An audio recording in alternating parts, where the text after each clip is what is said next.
نحمده ونستعينه ونستغفره ونعوذ بالله من شرور أنفسنا ومن سيئات أعمالنا من يهده الله فلا مضل له ومن يضلله فلا هادي له وأشهد أن لا إله إلا الله وحده لا شريك له وأشهد أن محمدا عبده ورسوله. أعوذ بالله السميع العليم من الشيطان الرجيم من همزه ونفخه ونفثه. بسم الله الرحمن الرحيم. يا أيها الذين آمنوا اتقوا الله حق تقاته ولا تموتن إلا وأنتم مسلمون. يا أيها الذين آمنوا اتقوا الله وقولوا قولا سديدا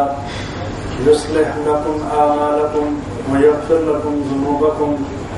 ومن يطع الله ورسوله فقد فاز فوزا عظيما. رب اشرح لي صدري ويسر لي أمري واحلل عقدة من لساني يفقهوا قولي.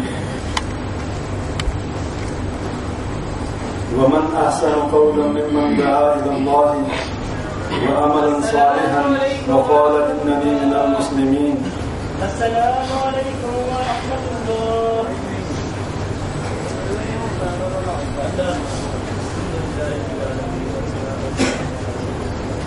تمام تعریفیں اللہ تبارک و تعالیٰ کی ذات مبارکہ کے لیے اور ان گنت درود و سلام نبی اکرم صلی اللہ علیہ وسلم کے لیے. اور جتنا بھی اللہ تبارک و تعالیٰ کا شکر ادا کیا جائے کہ اللہ تعالیٰ نے ہمیں اشرف المخلوقات بنایا اور اشرف المخلوقات بنانے کے بعد ہمیں مسلمان پیدا کیا اور ہمیں نبی اکرم صلی اللہ علیہ وسلم کی امتی ہونے کا جو ہے شرف بخشا اور ہمیں نبی اکرم صلی اللہ علیہ وسلم کا امتی بنایا. ہم نے پچھلے درس میں ہم نے جو باتیں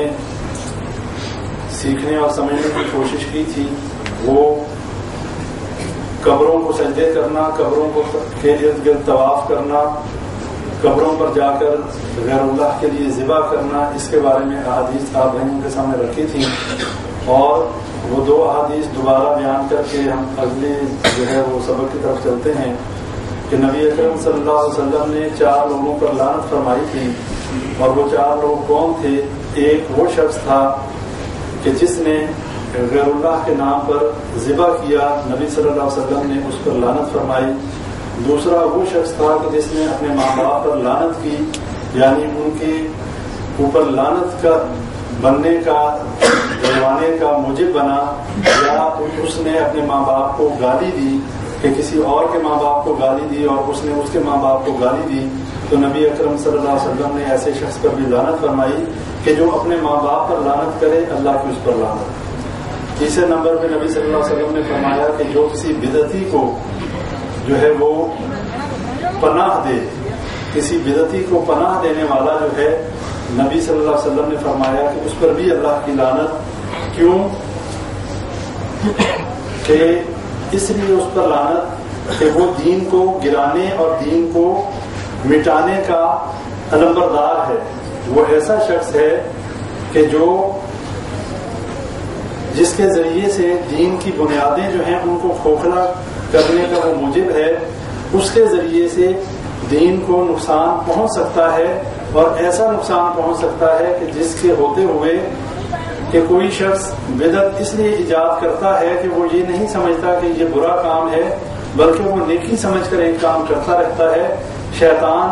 بدعت ایجاد جب کرواتا ہے تو اگلا شخص کرنے والا ہمیشہ یہی سمجھتا رہتا ہے کہ میں بہت اچھا کام کر رہا ہوں، میں کوئی برا کام نہیں کر رہا. اس وجہ سے اسے اس بدعت سے یعنی اس کام سے کرنے کے بعد کوئی ایسا احساس پیدا نہیں ہوتا، کوئی احساس شرمندگی پیدا نہیں ہوتا کہ جس پہ وہ اللہ سے توبہ کر لے یا اللہ سے معافی مانگ لے. ساری زندگی وہ کام نیکی سمجھ کے کرتا رہتا ہے اور دین میں کسی نئے کام کا ایجاد کرنا وہ مردود ہے. نبی اکرم صلی اللہ علیہ وسلم نے اس کو بارے میں فرمایا کہ وہ مردود اور رد ہے. بھائیوں سے یہ گزارش کرنی ہے، ابھی نماز کے دوران بھی کسی بھائی کا موبائل جو ہے وہ بولا تھا یہ جو موبائل ہے اس کو یقیناً جب آپ لوگ مسجد میں آئیں تو سائلنٹ کر لیا کریں اگر بند نہیں کر سکتے، اس لیے کہ یہ بہت بڑی ایک رکاوٹ ہے اور بھائی جو ہیں بھول جاتے ہیں، اس میں کوئی یہ نہیں کہ جان بوجھ کے کوئی کرتا ہے، لیکن یہ انتہائی جو ہے خطرناک بات ہے، اس لیے کہ ہمارے موبائل جو ہیں ان میں کوئی نہ کوئی ایسی چیز ہی بج رہی ہوتی ہے کہ جو کم از کم مسجد کے تقدس کو پامال کرتی ہے۔ یہ چیزیں جو ہیں گلیوں بازاروں میں بھی اور ہمارے گھروں میں نہیں ہونی چاہیے، وہ نہ چاہتے ہوئے ایسا میوزک پر ایسی چیزیں ہمارے گانوں کے دھنیں کئی بھائیوں نے موبائلوں میں لگائی ہوتی ہیں، تو یہ بڑا ہی جو ہے وہ ظلم والی بات ہے، اس کا خیال رکھا کریں۔ نماز کے دوران جو شیطانی آواز نہیں آنی چاہیے۔ جزاک اللہ خیر۔ اور بات ہو رہی تھی نبی صلی اللہ علیہ وسلم کی حدیث کی، تو نبی صلی اللہ علیہ وسلم نے چوتھا جو شخص جس پر لعنت فرمائی وہ ہے کہ جو منارات الارض کو بدلنے والا، یعنی کہ زمین کے نشانات کا بدلنے والا جو ہے، اس پر بھی نبی صلی اللہ علیہ وسلم نے لعنت فرمائی۔ کس وجہ سے؟ کہ وہ یہ چاہتا ہے کہ اپنے پڑوسی کا، اپنے بھائی کا حق مار لے اور اس کے حق پہ جو ہے وہ قبضہ کر لے، زمین کے نشانات کو بدل کر اپنی زمین سے زیادہ حصہ جو ہے، اپنے حق سے زیادہ حصہ لے لے۔ ایسے شخص پر بھی نبی صلی اللہ علیہ وسلم نے لعنت فرمائی۔ اور ایک اور حدیث میں نے آپ بھائیوں کے سامنے رکھی تھی، صحیح بخاری مسند احمد کی، کہ جس میں اللہ تعالیٰ فرماتا ہے، حضرت ابو ہریرہ رضی اللہ تعالیٰ عنہ روایت کرنے والے ہیں کہ اللہ فرماتا ہے کہ ابن آدم جو ہے مجھے جھٹلاتا ہے اور ابن آدم جو ہے وہ مجھے گالی دیتا ہے۔ یہ حدیث صحیح بخاری میں اور مسند احمد میں موجود ہے۔ اور جھٹلانے اور اذیت دینے کا میں نے آپ بھائیوں کو بتایا تھا کہ اللہ نے فرمایا کہ یہ اس طریقے سے مجھے جھٹلاتا ہے، کہتا ہے کہ میں ان کو دوبارہ پیدا نہیں کروں گا۔ تو یہ اللہ تعالیٰ کو جھٹلانا ہے اور شرک کر کے بندہ جو ہے وہ اللہ کو اذیت دیتا ہے۔ اور فرمایا کہ گالی ایسے دیتا ہے کہ یہ کہتا ہے کہ اللہ نے بیٹا بنا دیا، جبکہ اللہ نے بیٹا نہیں بنایا، نہ اللہ کا کوئی بیٹا ہے، نہ اللہ کسی کا بیٹا ہے، نہ اللہ سے کوئی پیدا ہوا، نہ اللہ نے کسی کو پیدا کیا۔ اللہ وحدہ لا شریک ہے، اللہ کے مثل کوئی نہیں۔ لیس کمثلہ شیء وہو السمیع البصیر، کہ اللہ کے مثل کوئی چیز نہیں اور اللہ تعالیٰ سننے اور دیکھنے والا ہے۔ یہ تھی ہماری پچھلے جو ہے وہ درس کی تھوڑا سا اس کا خلاصہ۔ اور آج ہم نے جو ہے درس جو ہمارا ہے وہ اس حوالے سے ہے کہ غیر اللہ کو پکارنا۔ ایک تو تھا ہم نے جو پچھلے درس میں کیا کہ غیر اللہ کی قبروں پر جا کر نظر و نیاز دینا، سجدے کرنا، طواف کرنا، ان سے یہ عقیدہ رکھنا کہ یہ ہماری مشکل کشائی کر سکتے ہیں۔ لیکن آج کا درس یہ ہے کہ ہم قبروں پر نہیں جا رہے، ہم اپنے گھروں میں بیٹھ کر اگر کوئی شخص غیر اللہ کو پکارتا ہے، اگر کوئی یہ عقیدہ رکھتا ہے کہ فلاں بزرگ یا فلاں بڑے یا فلاں فرشتہ یا فلاں جن جو ہے وہ میری مدد کر سکتا ہے، تو یہ بھی شرک اکبر ہے اور اس کا کرنے والا بھی مشرک کہلائے گا۔ اور شیخ ابن تیمیہ رحمہ اللہ کے نزدیک ایسا شخص کے جو یہ عقیدہ رکھے کہ میں کسی کے توسل سے اللہ سے مانگتا ہوں، یا کسی کا وسیلہ اختیار کرے، یا یہ عقیدہ رکھے کہ کوئی من دون اللہ، اللہ کے علاوہ کوئی شخص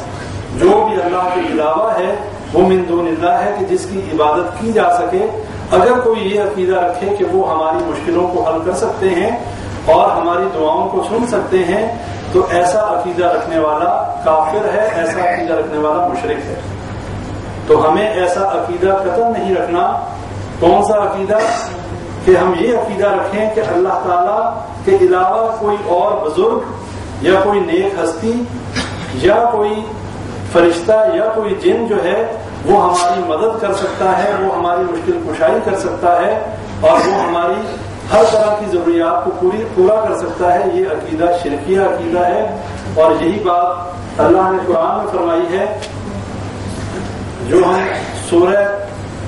فلق ہم پڑھتے ہیں، قل اعوذ برب الفلق من شر ما خلق، ہم اللہ تعالیٰ کی پناہ میں آتے ہیں ایسی تمام اذیت دینے والی چیزوں سے جو اللہ تعالیٰ نے تخلیق فرمائی۔ اس میں جب پہلے دور میں لوگ کسی جنگل یا کسی بستی کی طرف سفر کرتے تھے تو وہ اللہ کے علاوہ وہاں کے جنات کو جو ہے وہ اپنا مشکل کشا اور حاجت روا سمجھتے ہوئے جنات سے ڈرا کرتے تھے، اور کیا کرتے تھے کہ جب کسی بستی یا کسی جنگل سے گزر ہوتا تو وہاں کے سب سے بڑے جن کا جو ہے وسیلہ بناتے اور اس سے کہتے کہ ہم تیری پناہ میں آتے ہیں۔ اللہ قرآن میں ان کے بارے میں سورہ جن میں اس کا ذکر کرتا ہے کہ جب لوگوں نے جنوں کو جو ہے اپنے لیے مشکل کشا اور حاجت روا بنانا شروع کر دیا تو جن اور سرکش ہو گئے، ان کا غرور اور بڑھ گیا. انہوں نے کہا کہ یہ انسان جو ہے یہ ہمیں بہت طاقتور سمجھتا ہے اور ہماری پناہ میں آتا ہے، جس وجہ سے وہ اور سرکشی کرنے لگے. اور اللہ تعالیٰ نے فرمایا کہ یہ جنات کس طریقے سے لوگوں کی مشکل کشائی کرتے ہیں، کس طریقے سے ان کی مدد کرتے ہیں، اس لیے کہ اللہ نے جنات کو ایسی طاقت دی ہے کہ وہ مہینوں کا سفر جو ہے وہ سیکنڈوں میں کر سکتے ہیں، اور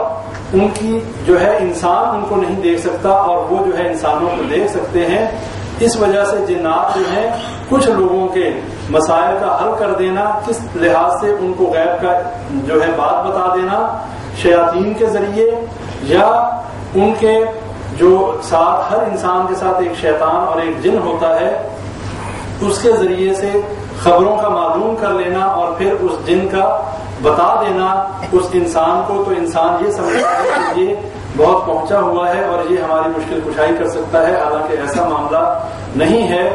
جتنے بھی یہ نجومی اور جتنے بھی یہ کاہن ہیں، جو لوگ ہمارے ملکوں میں خصوصاً جو ہے وہ جگہ جگہ یہ چیزیں لکھی ہوتی ہیں کہ قسمت کا حال جانیے، اپنی ہر خواہش کو پورا کیجیے، تو یہ چیزیں وہ لوگ کس طریقے سے بتاتے ہیں، انہی جنوں اور شیاطین کے ذریعے وہ باتوں کا معلوم کرتے ہیں، اور ایک سچ ہوتا ہے اور 99 جھوٹ ہوتے ہیں، اور اس کو جو ہے وہ لوگوں میں پھیلا دیتے ہیں. کوئی ایک بات سچی نکل آتی ہے اور 99 باتیں جھوٹی ہوتی ہیں، اور وہ اس کو ملاوٹ کر کے لوگوں تک یہ باتیں پہنچاتے ہیں. ان لوگوں کے پاس نہ تو کوئی ایسا علم ہے، ان لوگوں کے پاس نہ ہی ایسی کوئی جو ہے ان کے پاس کوئی سورس ہے کہ وہ کسی کی کھوٹی قسمت کو کھڑا کر سکیں. اگر ایسا کر سکتے ہوتے تو پھر خود فٹ پاتھوں پر نہ بیٹھے ہوتے، خود ایسی جگہوں پر بیٹھ کے لوگوں کے ان کی قسمت کے حال تو بتا رہے ہیں لیکن اپنی قسمت کو بدل نہیں سکتے. یہ کیسے مشکل کشا ہے اور یہ کیسے لوگوں کی قسمتوں کے حال بتانے والے کہ جو خود اپنی قسمت، انسان سب سے پہلے اپنی جو ہے قسمت اور اپنی جو ہے مشکل کو دور کرتا ہے، نہ کہ دوسروں کی مشکل کو دور کرے. تو وہ اپنی مشکل دور نہیں کر پاتے اور لوگوں کو بیوقوف بناتے ہیں. اس کا ذکر اللہ نے سورہ فلق میں کیا ہے کہ انسان کے لیے سب سے بہترین یہ صورت ہے کہ اللہ تعالیٰ کی پناہ میں آئے اور کسی بھی مشکل اور کسی بھی ایسے معاملے میں جو ہے وہ اللہ ہی کی پناہ لی جائے، بجائے اس کے کہ غیر اللہ کی یا غیر اللہ کو پکارا جائے. اب اس میں یہ سمجھنا بھی ضروری ہے کہ غیر اللہ کو پکارنے سے کیا مراد ہے. جتنے لوگ یہاں بیٹھے ہیں یہ سارے غیر اللہ ہیں مجھ سمیت، لیکن ایک ہے ما فوق الاسباب اور ایک ہے ما تحت الاسباب. یہ عقیدہ اگر رکھا جائے کہ ہم ادھر بیٹھے ہیں، میں کسی شخص سے کہوں کہ مجھے کوئی چیز پکڑا دو، تو یہ ما تحت الاسباب ہے، یعنی ہماری پہنچ میں ایک چیز ہے، اسے اٹھا کر اگر کوئی شخص مجھے دیتا ہے تو اس کا مطلب یہ ہے کہ اسباب موجود تھے اور ان اسباب کی موجودگی میں ایک شخص نے، ایک بھائی نے اٹھ کر کوئی چیز دے دی. یہ شرک کے زمرے میں نہیں آتا، یہ ما تحت الاسباب ہے کہ اسباب موجود تھے، ان اسباب کا استعمال کرتے ہوئے کسی ایک شخص نے دوسرے کی مدد کی. لیکن ما فوق الاسباب یہ ہے کہ ہم یہاں بیٹھے ہیں اس کیمپ کے کسی تیسرے کونے میں یہاں سے آواز لگاؤں یا کوئی بھائی یہاں سے آواز لگائے اور کسی کا نام لے کر کہے کہ فلاں بھائی مجھے یہ چیز دے دو. اب وہ وہاں بیٹھا نہیں سن سکتا، وہ وہاں بیٹھا نہیں سن سکتا. یہ ہے ما فوق الاسباب. یہی عقیدہ اگر ہم کسی بزرگ کے بارے میں رکھیں، نبی کے بارے میں رکھیں، فرشتے کے بارے میں رکھیں، جن کے بارے میں رکھیں کہ ہم یہاں بیٹھے بیٹھے کسی سے مانگیں گے اور ہمیں مل جائے، تو یہ شرک ہے. اور یہ شرک ہے ما فوق الاسباب. ایسے طریقے سے اگر عقیدہ کوئی رکھے تو وہ شرک کے زمرے میں آتا ہے اور شرک اکبر.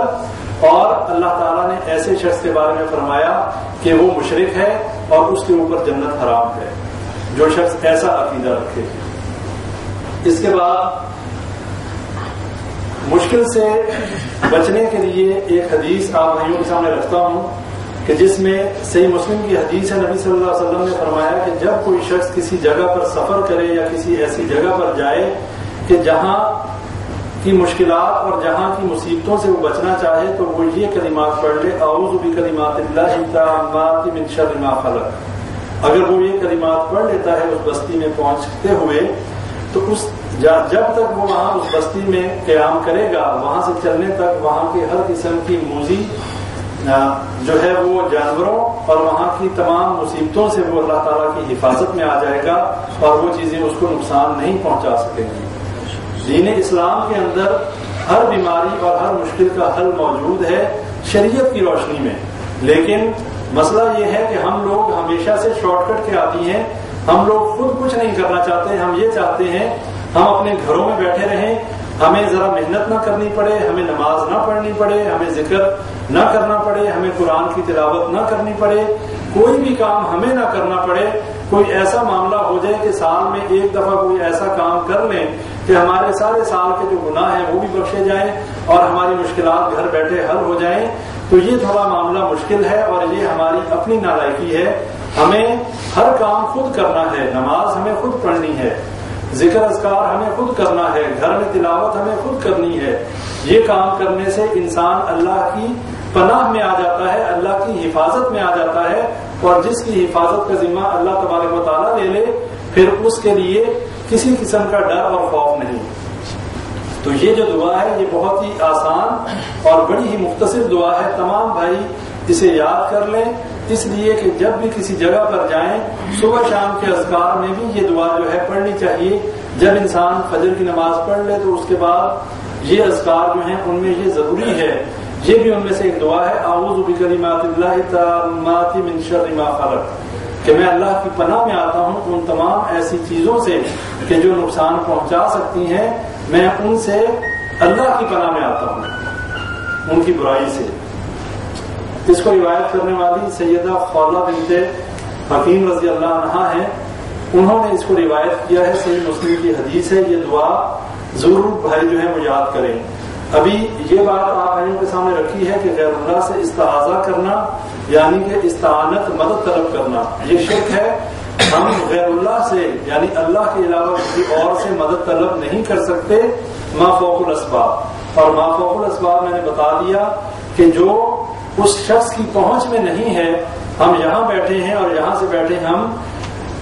علی حجویری رحمہ اللہ کی قبر کے بارے میں یہ عقیدہ رکھیں کہ ہم یہاں بیٹھے بیٹھے یہ اگر آواز لگائیں اور کہیں کہ داتا میری مشکل حل کر دو، تو یہ لفظ داتا کہنا یہ اللہ کی صفت ہے، داتا دینے والے کو کہتے ہیں اور دینے والا صرف اللہ ہے، اللہ کے علاوہ کوئی نہیں دے سکتا۔ تو اگر ہم علی حجویری رحمہ اللہ کے بارے میں یہ عقیدہ رکھیں کہ وہ ہمیں دے سکتے ہیں، وہ ہماری مشکلیں حل کر سکتے ہیں، وہ ہماری بات سن سکتے ہیں، یہ شرک عقیدہ ہے۔ یہ عقیدہ ہم نے اپنا صحیح کرنا ہے، اور یہ شرک اکبر ہے، شرک اصغر بھی نہیں۔ یہ وہ شرک ہے کہ جو مشرکین مکہ والا شرک